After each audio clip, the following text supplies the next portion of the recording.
আগরতলার পূর্ব চানমারীতে নির্মীয়মান আবাসনের অরক্ষিত চৌবাচ্চায় পড়ে মর্মান্তিক মৃত্যু হয়েছে দুই শিশুর।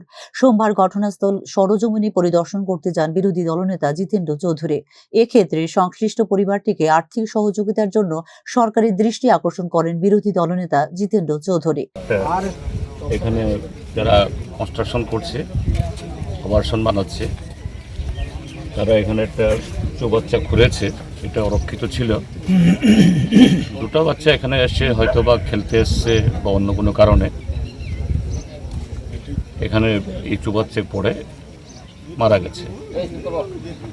তো আমরা এখানে আসলাম এই বাচ্চাদের মা বাবা বা অন্য কেউ আছে কিনা একটু কথা বলতে, তাদেরকে একটু সমবেদনা জ্ঞাপন করতে এবং তাদেরকে এই সরকার অথবা যারা ডেভেলপার তাদের তরফ থেকে কোনো সহযোগিতা করতে পারি কিনা এগুলি আলোচনার জন্য। কিন্তু দেখা গেল এই পরিবার কেউ নেই, তারা নাকি জেনে নিয়ে চলে গেছে, তাদের অরিজিনাল বাড়ি সেখানেই। তারপর যারা এই কনস্ট্রাকশন করছে, একজন ডেভেলপার, তাদেরও লোকজন এখানে কেউ নেই। যাই হোক, আমরা এখানে এসেছি, দেখে গেলাম সরেজমিনে। আমরা প্রশাসনকে বলবো যাতে উপযুক্ত তদন্ত করে এবং তার সাথে এই পরিবারটাকে যাতে, নিশ্চয়ই গরিব পরিবার, এই জন্য তারা এখানে এসছে, হয়তো বা নির্মাণের সাথে যুক্ত আছেন।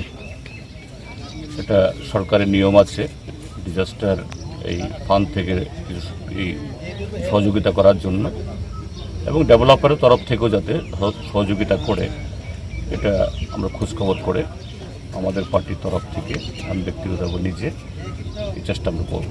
আগরতলা চানমারী এলাকার ইন্টারন্যাশনাল স্কুলের কাছে জলে ডুবে মৃত্যু হয়েছে নাবালক ভাই ও বোনের। পূর্ব চানমারী এলাকার তাদের বাড়ির কাছে খেলতে বেরিয়েছিল কৃষ্ণ দেবনাথের সন্তান 6 বছরের প্রসেনজিৎ দেবনাথ এবং তার বোন 4 বছরের প্রিয়াঙ্কা দেবনাথ। কিন্তু অনেক সময় পেরিয়ে গেলেও আর বাড়ি ফিরে আসেনি তারা। আশেপাশের এলাকায় তাদের খোঁজাখুঁজি করে শেষে খবর দেওয়া হয় পুলিশে, তবে নিখোঁজ শিশুদের কোনো সন্ধান পাওয়া যায়নি। শেষ পর্যন্ত সকালে স্কুলের কাছে একটি ভবন নির্মাণের কাজের জলের পাম্প ডুবানোর জন্য খনন করা একটি অরক্ষিত চৌবাচ্চায় দুটি শিশুর আটকে থাকা মৃতদেহ দেখতে পান শ্রমিকরা। উল্লেখ করা যেতে পারে, মর্মান্তিক এই দুর্ঘটনা মৃত্যুতে শোক প্রকাশ করেছেন মুখ্যমন্ত্রী doctor Manik Saha. Bureau report, news নাও।